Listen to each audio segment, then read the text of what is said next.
Salut à tous. Aujourd'hui, on va continuer sur les relations miroirs et on va voir la sphère mentale. Comment on peut se soutenir des relations miroirs grâce à la sphère mentale. Dans cette sphère mentale, je vois deux schémas qui peuvent nous soutenir. Le premier, c'est de voir déjà à quoi pensent les autres autour de moi. Quand je regarde les relations qui m'entourent, à quoi elles pensent? Est-ce qu'elles pensent plutôt à la famille? Est-ce qu'elles pensent plutôt au travail? Est-ce qu'elles pensent plutôt à la relation avec les autres personnes? Est-ce que elles sont dans l'authenticité? Voir ce que tous les autres autour de nous pensent, ça peut nous montrer, OK, moi, à quoi je pense? C'est quoi mes priorités en fait dans ma vie? Ça va être regroupé autour de valeurs. Est-ce que mes valeurs et les valeurs du coup des personnes qui m'entourent, c'est la famille? Est-ce que c'est le travail? Est-ce que c'est le respect? Est-ce que c'est l'authenticité? Et voir tout ce que les autres pensent va permettre de voir nous, OK, en fait, si j'ai tout ça autour de moi, c'est que moi, en moi, c'est ces valeurs qui sont importantes et cette façon de penser. Donc, par exemple, il peut y avoir famille, et en dessous, la façon de penser, instruction en famille, par exemple. Ou aller à l'école et travailler bien à l'école pour avoir une sécurité après.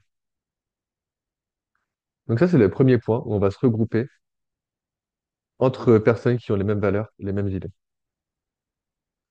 Deuxième point, c'est plus dans les mécanismes de pensée, dans la façon de penser. Est-ce que les personnes de moi, les personnes qui sont proches de moi, ont des façons de penser plutôt qui sont à l'écoute, ou est-ce qu'elles sont plutôt en résistance? Est-ce qu'elles sont souvent en train de faire des débats les unes avec les autres et avec moi? Est-ce qu'elles vont avoir tendance à dire les choses ou est-ce qu'elles vont avoir tendance à se replier et à garder pour elles ce qu'elles pensent? Et ça, dans tous les pans de notre vie.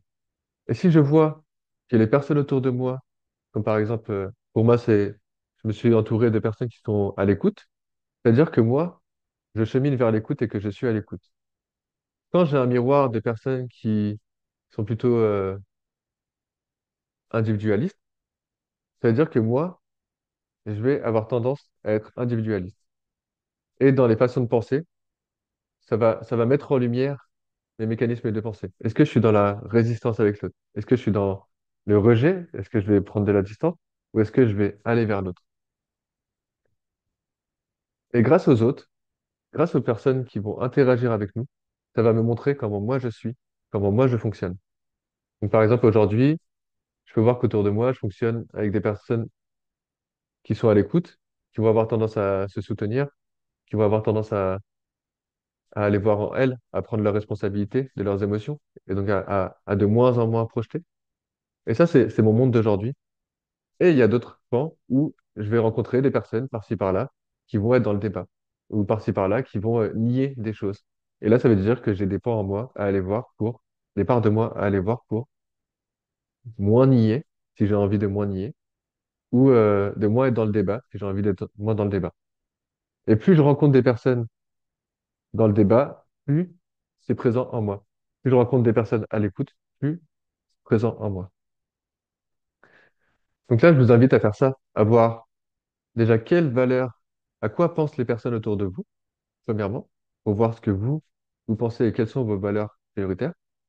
Et deuxième chose, comment interagissent les personnes autour de vous, pour voir comment vous interagissez avec vous-même, à l'intérieur avec vos parts et avec les autres. Mm. Voilà pour la sphère mentale. J'espère que ça vous a soutenu et je vous dis à très vite.